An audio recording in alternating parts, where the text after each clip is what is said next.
Oi, gente! Mais uma sexta-feira chegou e mais um estudo de caso disponível aqui no canal.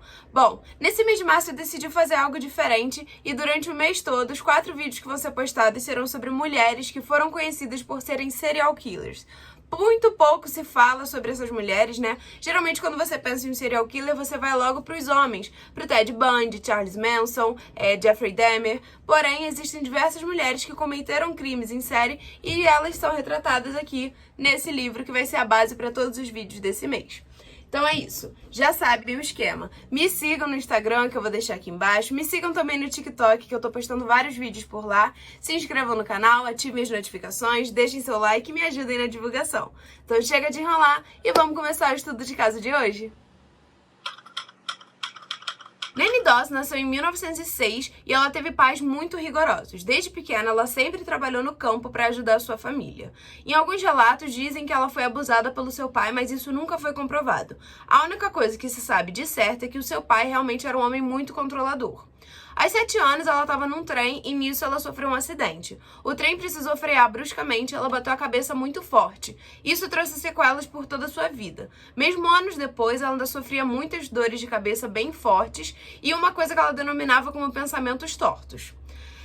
Aos 15 anos, ela precisava ajudar ainda mais a sua família, porque eles eram bem pobres, então ela larga os estudos e começa a trabalhar integralmente para ajudar ali na renda. Nesse mesmo ano, com 15 anos, ela conheceu Charlie Braggs, que ela acabou se casando nesse mesmo ano com ele. Então, ele foi o seu primeiro marido. Então, Charlie e a Nanny se casam, né? Eles têm 5 filhos nesse primeiro casamento que ela tem, só que 3 crianças acabaram falecendo. Nessa época, era muito mais comum que as crianças não chegassem numa idade muito avançada por N fatores, né? Seja insalubridade, falta de vacinas, falta de cuidado, mas enfim. Só que uma coisa que levantou uma suspeita nesse caso é que das 3 crianças que morreram, 2 delas apresentavam sinais de problema no estômago. O Charlie achou isso muito suspeito, ele ia começar a querer saber um pouco mais sobre o que tinha acontecido, mas ele acabou deixando isso de lado, porque na época também os homens não se metiam na maternidade, era muito uma coisa da mulher, então ele deixou isso pra lá e seguiu a vida. O casamento deles, ele sempre foi muito conturbado e eles ficaram juntos por 8 anos. Depois desse tempo, então, o Charlie decidiu pedir o divórcio e eles se separaram. Como ele via que a Nanny ela não tinha um perfil muito maternal, não parecia querer ser mãe e continuar seguindo essa vida, ele decidiu ficar cuidando da filha mais velha e a filha mais nova foi viver com seu sogro, ou seja, foi morar com o pai da Nanny. Então, assim, um tempo depois da separação dela do Braggs, ela conheceu o Frank Harrelson. Ele já tinha outros filhos de outro casamento, mas eles começaram a se relacionar e casaram. Então, esse foi o segundo casamento da Nanny. Eles ficaram juntos por cerca de 15 anos e depois, em alguns depoimentos que a Nanny deu, ela falou que ele era um homem muito agressivo e que ele tinha problemas com bebida. Então, nesse casamento também não era um casamento tranquilo, era algo bem conturbado e que ela dizia não se sentir muito confortável. Porém, isso é o que ela falou no depoimento dela. Até que um determinado dia, o Harrelson, ele chega em casa e, de acordo com ela, ele teria dito: se você não vier pra cama comigo agora, eu não estarei aqui em casa na semana que vem. Então, ele teria feito meio que uma ameaça a ela, né? E aí, isso teria sido a gota d'água para a Nanny. Então, como ele gostava muito de beber, ela preparou um uísque pra ele, só que nesse uísque ela colocou arsênico líquido. E aí, quando ele bebeu, ele começou a sentir esses sintomas, né, que são causados por esse veneno, e logo veio a óbito. Então, esse teria sido o segundo marido da Nanny. Então, assim, depois dela matar o seu segundo marido, ela parte em busca de um novo amor e aí, mais uma vez, ela se casa, dessa vez com um homem da Carolina do Norte. O nome dele é Harley Lanning. Ele, mais uma vez, era um homem com problemas com bebida, que era uma pessoa um pouco mais agressiva, ele era muito cobiçado pelas mulheres e a Nanny era uma mulher muito ciumenta, então, assim, tinha tudo pra dar errado esse casamento deles, mas ainda assim, eles se casaram. Só que em determinado momento, o Harley, ele decidiu fazer uma festa em casa. Nessa festa tinha muita gente, tinha muita mulher, e aí a Nanny não gostou nem um pouco do que tinha acontecido. De acordo com ela, em depoimento, mais uma vez ela falou que nessa festa a polícia foi chamada porque tinha muita gente, tava muita bagunça. E aí essa festa foi o estopim para ela querer matar esse terceiro marido dela. Então ela decidiu colocar veneno na comida dele e poucos dias depois dela ter tomado essa decisão e colocado veneno, ele veio a óbito. Então, assim, sobre essa festa, ela deu esse depoimento falando que a polícia foi chamada porque tava com muita gente, muitas mulheres. Porém, outras pessoas que estavam na festa, que eram vizinhos, deram uma outra versão, falando que essa polícia só tinha sido chamada ali pra fazer uma ronda, pra ver se tava tudo certo, e que essas duas versões, elas não batem muito bem. Então você consegue ver que, na verdade, nem tudo que ela tava falando poderia ser verdade, né? Ela podia estar inventando diversas coisas pra se favorecer. Ela sempre se colocava como a vítima das situações. Então, depois de 3 casamentos, tendo 2 maridos sendo assassinados, a Nene, ela decidiu mudar de vida. Então, ela saiu em busca do príncipe encantado. Afinal de contas, até o momento, ela só tinha namorado.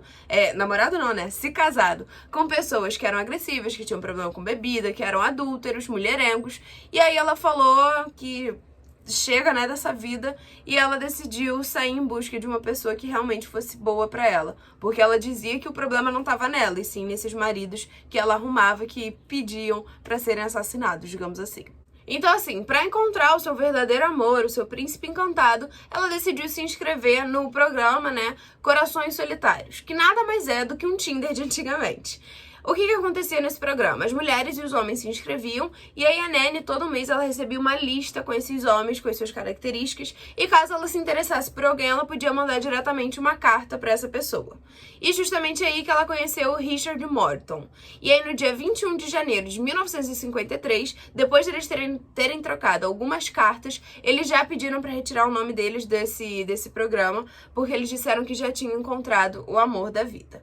Então, eles passaram a morar juntos, então eles já estavam ali vivendo um casamento.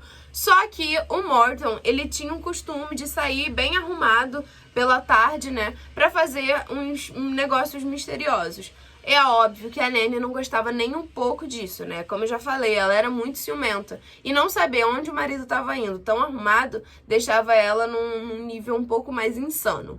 Até que em um determinado momento, a Nene, ela teve que fazer uma viagem para Carolina do Norte.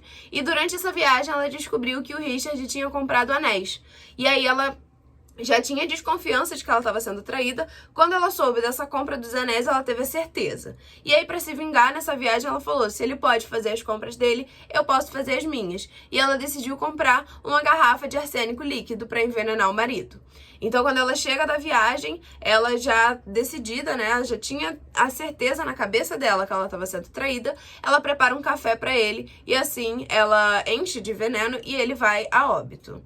Policiais que investigaram esse caso, eles acham que, na verdade, os anéis que o Richard comprou eram anéis para presentear ela quando ela chegasse de viagem. Mas isso nunca foi confirmado, então tem-se essa possibilidade de que o nível de loucura dela foi tão grande que, na verdade, ela era simplesmente um presente para quando ela voltasse e ela acabou matando o marido, que poderia ter sido o marido perfeito do jeito que ela queria.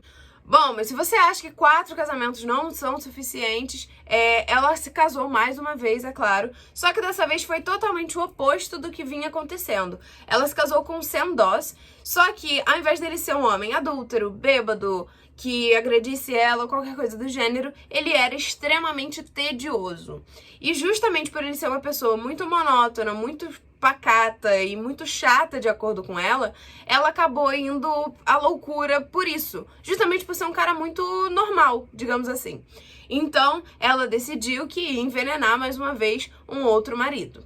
A primeira receita que ela fez foi uma receita que ela dizia que era a favorita do presidente, que era uma receita com ameixas secas, então ela colocou um pouco de veneno ali no meio.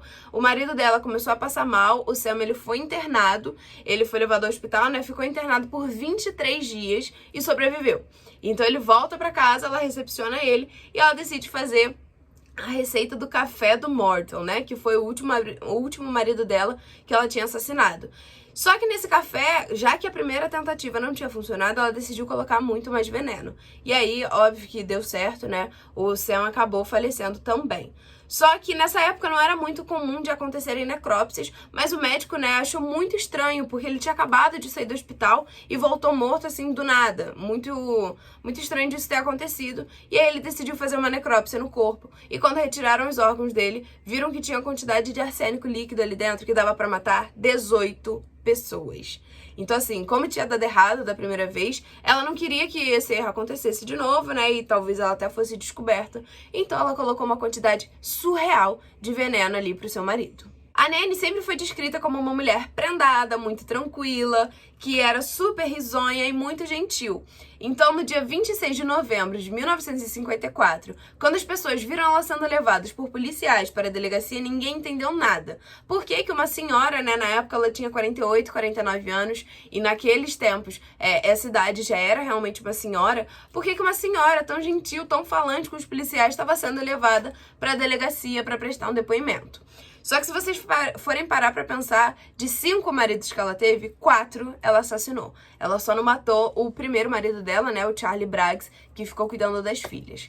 Então, assim, e aí numa entrevista que ela deu na televisão, né, porque ela tava no auge da fama, todo mundo falava sobre esse caso e sobre as mortes que ela tinha causado, uma pessoa perguntou pra ela, falou, na verdade, se você parecer bem apessoada, é capaz de você arrumar um marido. E a resposta dela, seguida de uma risada, foi, e não é que eu mataria por isso?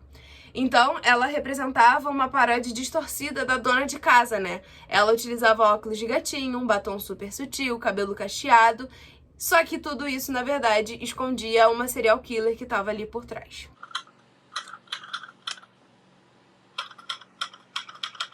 No seu julgamento, os advogados que defendiam a Nanny, né, eles tentaram dizer que ela era mentalmente incapaz, que ela tinha problemas no seu julgamento. Ela foi encaminhada até um manicômio, né, para ser avaliada, e no dia 14 de março, os médicos desse manicômio falaram que, de fato, ela era mentalmente incapaz.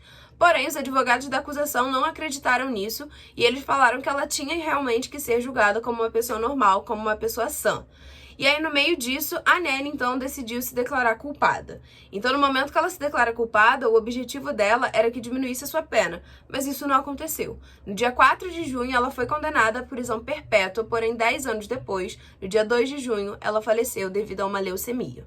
Então, esse caso, ele é bem estranho, né? Porque ela ficou conhecida como a babá risonha, a vovó assassina, e você vê o arquétipo da vovó junto do arquétipo do assassino vivendo numa perfeita harmonia, o que é muito estranho.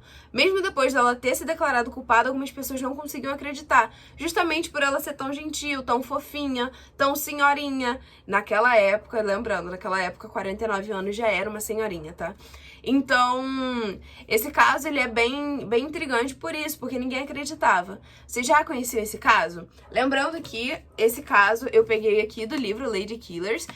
Todos os casos desse mês vão sair daqui desse livro, que é maravilhoso. Vou deixar o link aqui embaixo para caso alguém queira comprar. E é isso, já sabem. Se quiser comprar o livro, vai estar aqui embaixo. Me sigam nas redes sociais, no Instagram, no TikTok, no Twitter. Vou colocar tudo aqui embaixo para vocês. Me ajudem na divulgação, deixem seu like, se inscrevam no canal. E é isso, um beijo e até a próxima sexta-feira com o próximo estudo de casa. Tchau, tchau!